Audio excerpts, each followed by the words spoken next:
everyone, you're listening to Code Switch. I'm B.A. Parker. Lately, I've been trying to figure out what kind of descendant I want to be. Knowing that I come from enslaved people is a crucial part of who I am, and wanting to honor my ancestors kind of looms over everything I do, which is no big deal, just the weight of generations of ancestors towering over me and who I choose to be. But I'm only one person. So I'm choosing to focus on one ancestor. And I think that's how she would have wanted it. I appreciate you helping me, Grams. I don't know what I did. You just spoke with me, that's all. That's my Grams. She helped raise me. In fact, she was my kindergarten teacher. And for the longest time, she was my main interview subject because it was just me and her hanging out during the day. Grandma, legit, that's all I'm doing for this job. Getting interviews. Like, this is what I'm learning how to do. But I'll sit with somebody and we'll talk about a specific story or whatever. Grandma's specific story always started with where she's from. I was born in Creswell, North Carolina. Grams grew up in farming country in Creswell. I grew up, Daddy's farming. Gray, long roads and big clods of dirt. Creswell is small. I mean, its main street is a block. In my lifetime, a freeway was built in the middle of the town to get to the Outer Banks faster.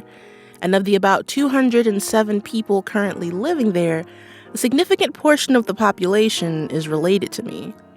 It's a place that my Grams loved fiercely. I don't care who don't want to come here. That's right, but I come. And on the edge of Creswell is a plantation. Somerset Place is an old slave plantation just out of Creswell. My great-grandmother and great-grandfather were slaves there. They had their children there, some of their children there. The Blunts, Richard Blunt, Patient Blunt. Down the line, we come from Richard and Patience. That's the origin story my mom and I always got. My mom remembers Somerset the way most of the family remembers Somerset, as a sign you pass on the way to church. I had spent every summer of my life in Creswell. And I saw the signs that said Somerset, but we never paid it no mind. No one in our family ever felt the need to go to the plantation. I had never been to Somerset Place before 1986.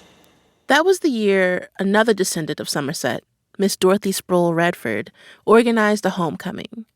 She said she'd grown up ashamed of her ancestors who'd been enslaved, saying during the Black Pride movement of the 1960s, there was a tendency to ignore our slave ancestry. But then in the late 70s, when the phenomenon that was Alex Haley's miniseries Roots came out, she was inspired. Miss Redford spent the next 10 years researching where she and other descendants came from and planned a reunion in August of 1986 for all the descendants of the enslaved she'd found from Somerset. There were a whole lot of people, and it was attended by both white and black. Oh, a whole lot of out-of-towners. Alex Haley was there. Oh, yes, it was national news. It was all across North Carolina. 1,000 descendants of slaves gathered today at the North Carolina plantation, where their ancestors worked more than 200 years ago. Media swarmed onto Somerset Place. Their ancestors came here as slaves, and they drained this swampland, and then they farmed this land, generation after generation of them, as slaves. Yeah, but you've been 21 families. You may not have caught it, but that was my Grams on NBC News coverage. In fact, Grams was interviewed by CBS Sunday Morning, too. Mommy calls and tells me that Bill Whitaker from CBS was coming to Baltimore to interview her and cousin Laura. And I was like, for what? She said they're doing this big thing down in Creswell, the descendants of the plantation of Somerset. The TV crew traveled with Grams from Baltimore to North Carolina. My mom went down with some of my grandmother's siblings. I took a bus with Aunt Louise and Aunt Lorraine, Uncle Haywood, from Washington, D.C. to Somerset. My great-uncle Haywood was heard trying to connect the dots between new family members. She said your brother is her grandfather. Right. It also was a homecoming. My family had this life-changing experience where they got to see long-lost relatives and confront their family's history in a way they never had before, even the more difficult parts. 2 direct descendants of the original plantation owner were on hand. I can't take any credit for it, and I hope people won't give me any blame for the fact that my ancestors lived there and owned slaves. I think we can only be responsible for what we do. For the 1980s, this was considered progressive. Just to have the descendant of a plantation owner meet the descendants of the enslaved. But hearing this now, it doesn't sound progressive. What I hear is a white woman taking no accountability for what was done. Yeah, it was a different time. But now, when I think about present-day divides, the idea of a reunion like this feels impossible. There would be the white descendants angry that the history of slavery was even brought up, or the white descendants who feel beholden to apologize and take up too much space. But over 35 years ago, when this homecoming took place, over 1,000 descendants of the enslaved, all landkin, were reunited to honor their shared ancestry. It was transformative for everyone there. It was a moment of healing. It was a touching scene to see. You see the canals that slaves built and the trees that ran alongside the canal that the slaves set out. It was a new way of holding this history. I asked my mom what it meant to her. When you went, what had you anticipated? What did you think was going to happen the first time y'all went to this big event? I had no expectations. I was just going to be nosy. Because like when the bus pulled in, we were all taken aback and we were like, oh my God. As we were driving up to Somerset, those trees that the slaves had planted, The cypress trees? the cypress trees, they were all adorned with yellow ribbons. Even the bus got kind of quiet as we saw the yellow ribbons because, you know, yellow ribbons are a symbol of welcome home. And so seeing the yellow ribbons, and we were like, oh, welcome home. And despite the circumstances of slavery, this is where our family began. There's a bitter irony in coming from a place hell-bent on denying us our culture and personhood, becoming the actual wellspring of our culture and personhood. Somerset had become our linchpin. You weren't feeling sad. You were just feeling just happy that all these people were related to you some kind of way. And then 2 years later, they had another reunion. I took you. You were born then. You were running around the plantation like you owned it. As a toddler, I roamed around Somerset for the second homecoming. I've seen pictures, but have no real memories of it. Pictures of me running with other kids around a sign that reads, Site of Slave Quarters. Of my cousin Danny carrying me along the brick walkway past families wearing African prints. In the late 80s, Somerset held this place of great importance in the lives of descendants like my grandma and my mom. But since then, the point of the reunions, to connect people to their ancestors and their landkin, has been achieved. So these big reunions aren't happening anymore on the plantation. For my generation, that knowledge and connection is just part of who I am and how I was raised. That was this gift from people like Miss Redford and my Grams of holding all of my family's connections close and passing them on to folks like me. But I don't have that fountain of familial knowledge that my grams had, or my mom. And if I'm not the holder of all this information, then what can I be? I'm learning that it's not just about holding the family tree in my brain. It's about the things that I can actually do.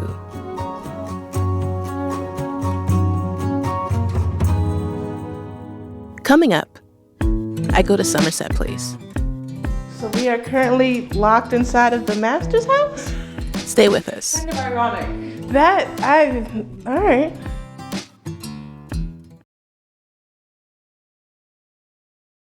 Parker, just Parker, code switch. My relationship with Creswell, North Carolina is pretty much wrapped in death. Now don't get me wrong, I love the place. I've spent every summer there since I was born, hanging out with octogenarians, going to feed the ducks with my grandpa, apple picking with my great Aunt Emma and Uncle Norman. I love the sunsets and the dogs barking in the distance and going to church revivals and reading Zora Neale Hurston on the front porch. But it's also where all of the people who sat with me at those revivals and on that front porch are now buried, including my grams. She passed away a couple years ago. She was 98, a respectable age to go if you ask me. And I want to honor my grams the way she honored her ancestors. She and her 9 siblings came together in the 1970s to get a gravestone for their grandmother, Ma Bell. And I've been trying for a year to get a gravestone for grams. I'm calling to check any kind of update. I ordered my grandmother's tombstone through y'all. We ordered in August. Yep, got it. It takes 8 to 10 months. 8 to 10 months. How are we looking? So it's May or June. May or June. Wow. All right. Yeah, it takes a long time now to get them. Is it because of COVID? It's because of everything, sweetie. Not just the tombstone, but the cement slab to cover her. I've been trying for months to find a cement truck. Everything is on back order. And so my grams has just been resting with just this little blue flag in the ground with her name on it, waiting for her confirmation number to come up in 5 to 6 months. Grams is now in the cemetery where her parents are buried and her grandparents are buried. With Grams there, I've got to take her place in continuing the family tradition that she and her sister, my great Aunt Louise, did every August. I've started picking up flowers for the graves. Good. So when we get to Creswell, me and you can clean off the graves and put the flowers on. Oh, okay. The graveyard at the church is where the town of Creswell ends.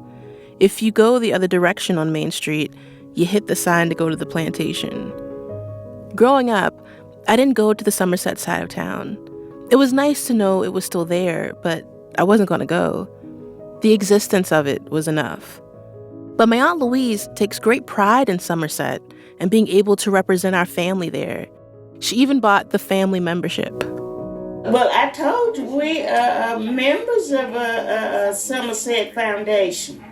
How's that work? I pay $30 a year. What does that get us? Well, you can get 10% discount if you want to buy something. All right. So my mom and I went on a road trip. Me from New York to Baltimore to meet my mom, and we drove to Creswell to tour Somerset and to check on my grams and make sure the tiny blue flag with her name on it was still there. Do you think it's accurate if you put your arm out and you do the bump bump that the truck will do bump bump? Do you think that ever happens? I've always wanted to do it. You are not taking advantage of the road trip experience, Mom. I'm trying. Creswell is about 365 acres of land, and for a long time was my family's whole world. Let's see, Somerset Place, exit 558. Oh, right. Wait, 558? Was that it? Yeah. And we'd almost forgotten just how small the town is. Just drove past the exit. There are 2 Creswell exits. The first leads to Somerset, and the last to the city limits. We missed our exit, but it led us on to Main Street. You don't get to see it that often. Where for a long time, the only business was a flower shop. Now that's gone, but we finally got a sandwich shop and a coffee bar. One square block of townness that has been missing for a while. It just looks so, what's the word? Like sprawling? Like it's just so wide open. Being on horse and buggy, having to come out on dirt roads. Isn't that how Grammy said they would go to church? On our way to Somerset, we drove down this never-ending road, not unlike the one my grandma would have ridden in a horse and buggy. And my mom began reminiscing about the reunion from 1986. Remember I told you we drove up and all the trees had yellow ribbons? Mm-hmm. It was over there. Oh, those are the cypress trees? Yeah, see? Oh, that's pretty. When we pulled up, we thought there was someone greeting us in a golf cart. All right, we are here. A white man just showed up. We thought he was going to give us a ride to the visitor center. But no, he was just a groundskeeper doing his job. As we walked up, I was taken aback by the charming pastoral nature of the place. The kept lawns, the breeze from the lake, the birds sweetly twittering overhead. For a brief moment, I almost understood why wealthy white people get married in places like this. Until I passed the slave quarters on my way to the visitor center. When I opened the door, an older white couple was leaving, and I wondered if they paid for a $2 tour of the grounds. Well, since they were probably seniors, the $1 tour. My mom and I tried to pay for our tour, but the guide wouldn't let us. All right, lead the way. All right, yeah, so we're going to start over here. We're going to do about a 10-minute orientation. And Okay. then we'll go through the district building on the side. Our tour guide was a young college graduate named Lily. She's 22, white, and only been on this job for 2 months. Your 40-hour weeks just like on this land? How is it for you? It's nice. Yeah. It was an adjustment when they told me that there were rattlesnakes here, and I was like, there are, in the where? Have you seen any? I have, luckily, no. If I see a rattlesnake, I don't know what I'm going to do. And she knows her stuff. So the formal garden here would have been something that Mary Collins would have been in charge of. But taking this tour with Lily was a little bittersweet. And behind you, you've got your formal garden area. Okay. Now, Mary, Josiah's wife, she was an avid gardener. That's my cousin Alicia. She gave me the tour last time I was here, back when I was in college. For almost 20 years, she had Lily's job. Alicia was one of my only direct cousins who lived in Creswell. She had a house across from the supermarket, and she really loved her job.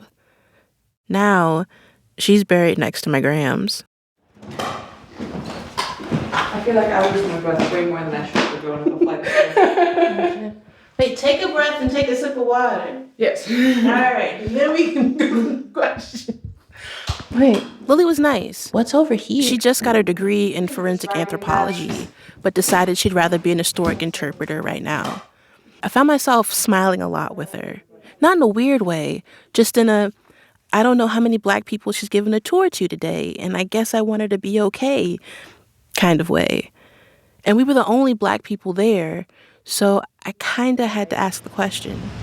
I am curious, like, demographically wise, with the visitors, what do they usually look like? So it is pretty mixed. Yeah? In fact, we do get a lot of groups, especially of descendants that come here. Mm-hmm. A little bit more of the white population, but still a good amount of African American as well as other nationalities. I got you. I mean, the last time I was here, there was like an Australian couple that came here, and I was like, you came all the way from Sydney to come to Somerset? I think there's a part of me that's worried about an influx of white people discovering Creswell and overwhelming Somerset Place with their curiosities, with their tourist dollars, with their land interests. I guess because when I stand at the canals, I see what that kind of curiosity led to before. Somerset's canals were built for transportation. It was a massive project foisted on the enslaved. The canals are 6 miles long and 6 feet wide, opening up to 30 feet when they reach the Scuppernong River. It was the job of those 80 enslaved Native Africans to hand dig this canal. And this was a project that started in 1786. And so we see that this was a project that was proposed to take 5 years to complete. However, the overseers here worked these individuals so hard that it only took 2.5 years. Yeah, and so there are stories of, at the end of the working day, individuals who were too tired to climb out of the canal, and their bodies were removed the next morning. Lily would later tell me a story that I didn't fully process at the time, about 2 sons of the plantation owners and 2 of the enslaved children having an accident in the canal. In 1843, in February, 2 of the boys, Edward and Hugh, were canoeing in the canal with their 2 enslaved playmates, Anderson and Zacharias. An accident occurred in which the canoe capsized and all 4 boys did drown.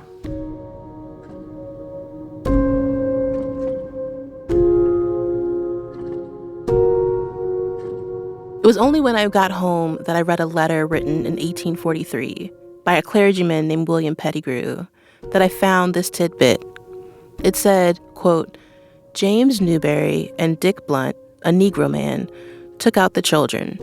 They had been drowned a half hour when they were taken from the canal, end quote. My great-great-great-grandfather, Richard Blunt, had been the enslaved person made to take the children out of the canal.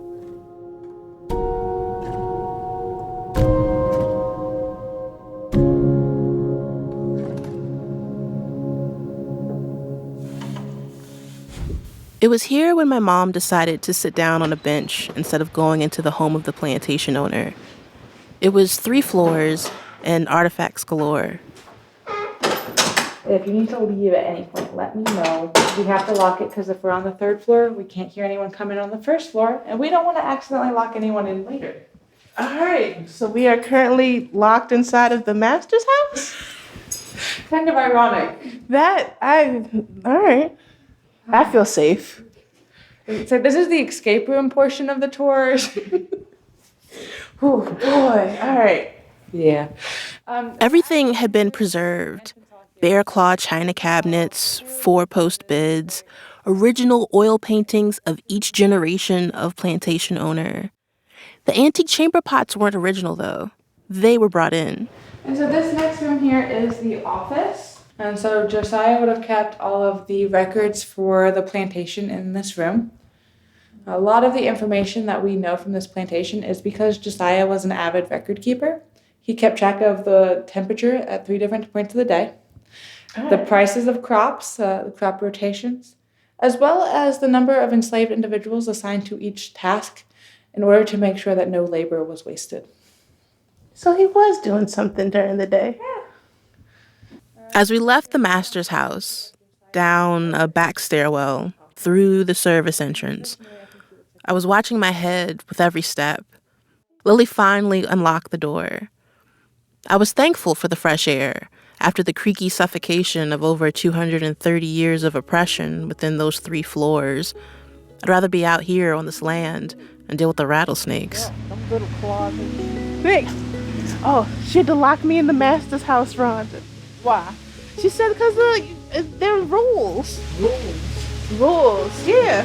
That's fresh. When we got to the visitor center, we met Karen Hayes.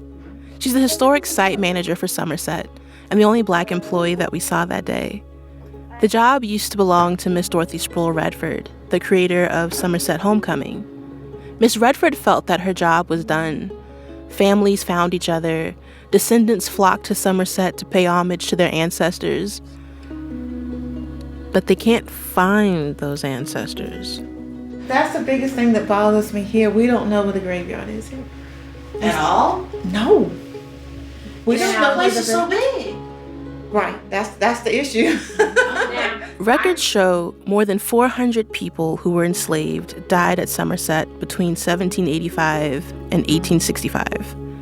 The owners of this plantation were such fastidious note-takers about the weather and the crops, and even those who died, but it was never passed along where these souls rested. Now, my great-grandmother was born here, but she's buried at St. John. St. John. Missionary Baptist Church. So I don't know if her mother and father, they had to be buried here. Wait, Grandma was My grandmother's grandmother, Ma Bell, was born on this plantation, and Ma Bell's parents and grandparents are buried on this plantation. And since a majority of the land is now owned by private farmers, it's possible they could be under the crops. Karen thinks they might be buried at the highest point by the lake. So they got to be back here somewhere if they're buried here. We don't know where.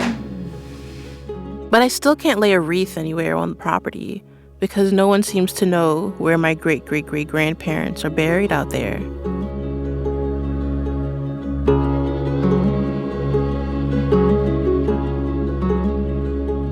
After the tour, my mom was thinking about Lily and her forensic anthropology degree.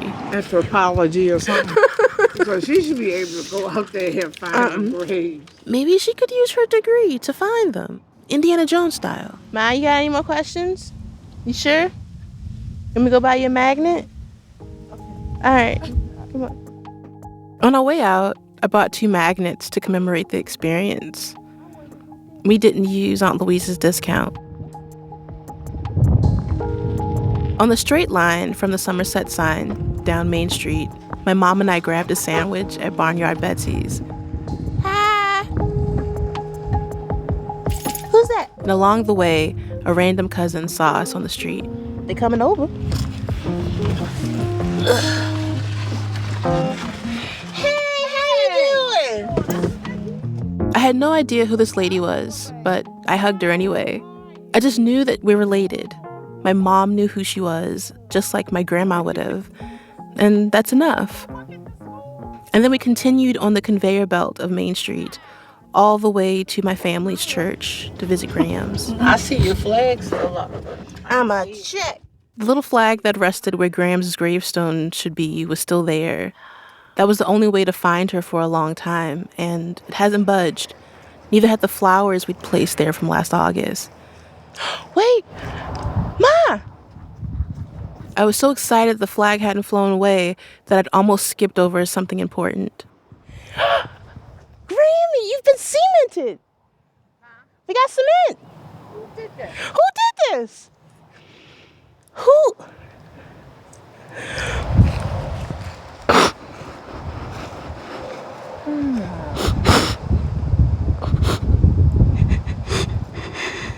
Someone had cemented my Grams, the slab that covers her from the elements. She was protected now. No more back order. I wonder who did it. Well, I thank God they did it. I don't know.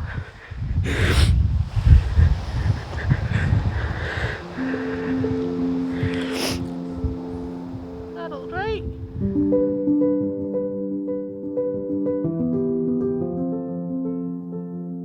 To honor my ancestors, this is what I can do.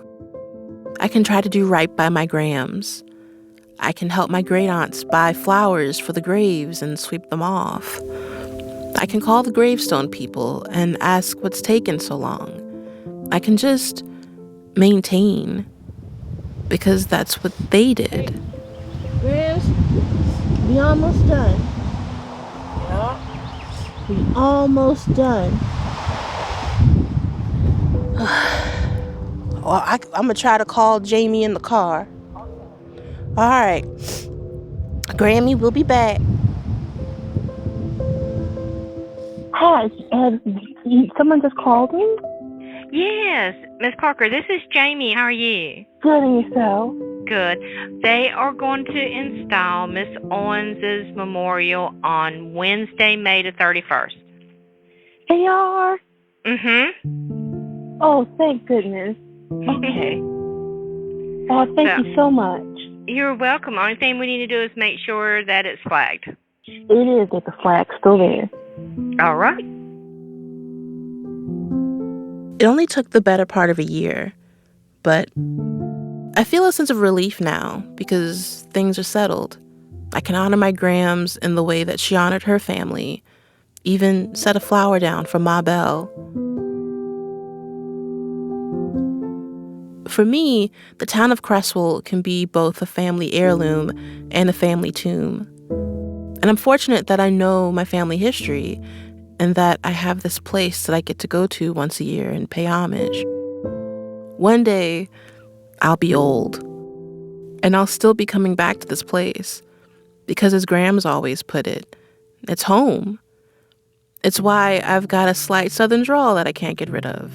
It's ingrained in me.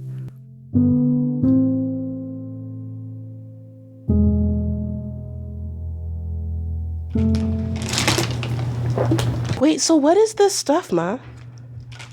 Going through your Gram's stuff. Part of my grandma's legacy is her collection of things she saved for me that my mom recently passed down. A box full of grandma's books and official papers, all centering Somerset. This is a record. Is it a record? It's a record.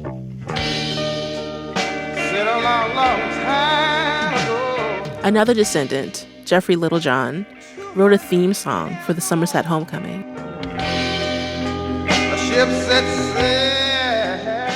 And my Grams had saved the record. Even had it autographed. How your grandma?